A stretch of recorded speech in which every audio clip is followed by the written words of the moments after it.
Bonjour et bienvenue sur ma chaîne Matigurumi. Dans cette vidéo, je vais vous montrer comment faire des augmentations et des diminutions.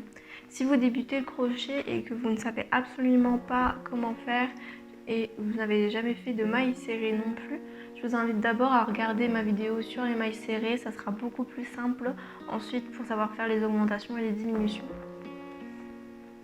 Donc pour les augmentations, j'ai d'abord commencé un travail avec un cercle magique.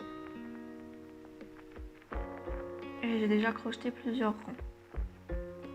Les augmentations, elles vont nous permettre dans notre travail de pouvoir augmenter le nombre de mailles par rapport au rang. Alors l'augmentation en fait, c'est 2 mailles serrées dans la même maille. On va passer une première fois sous la maille, on fait une première maille serrée, on vient repiquer au même endroit pour refaire une autre maille serrée. Et là, je viens marquer la maille de mon premier rang. La première maille de mon rang, plutôt. Donc, on se retrouve avec une maille ici et l'autre là. On vient piquer une première fois. Et on repasse dedans une deuxième fois. Voilà. On voit qu'on a une et deux.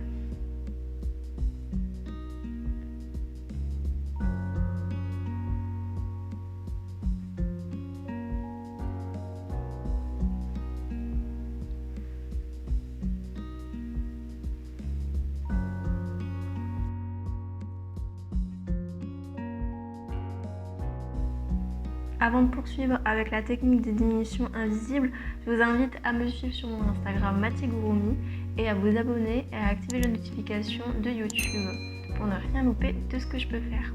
Donc pour les diminutions invisibles, on va venir piquer uniquement le brin avant de nos mailles. Donc on va passer en fait entre les brins ici.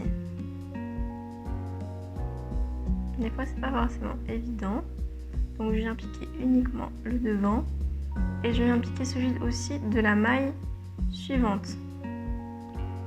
Je me retrouve avec deux petites boucles sur notre crochet et on va venir faire un jeté en passant dans ces deux brins et on se retrouve avec deux boucles sur le crochet et on va faire un jeté, passer dans les deux boucles et on aura fait notre maille avec une diminution invisible.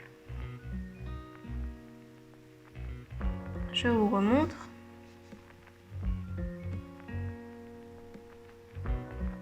On va prendre le premier brin, le deuxième brin, faire un jeté et passer dedans et on reprend le fil et on repasse.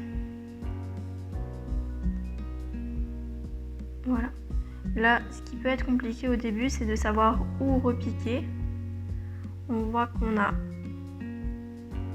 une maille qui est un petit peu plus grande, plus élevée que l'autre et on vient bien piquer celle qui est ici. Là. Une, deux.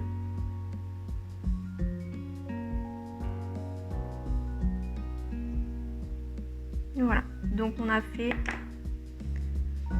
3 diminutions invisibles qui sont majoritairement utilisées pour faire les réductions dans les amigurumi.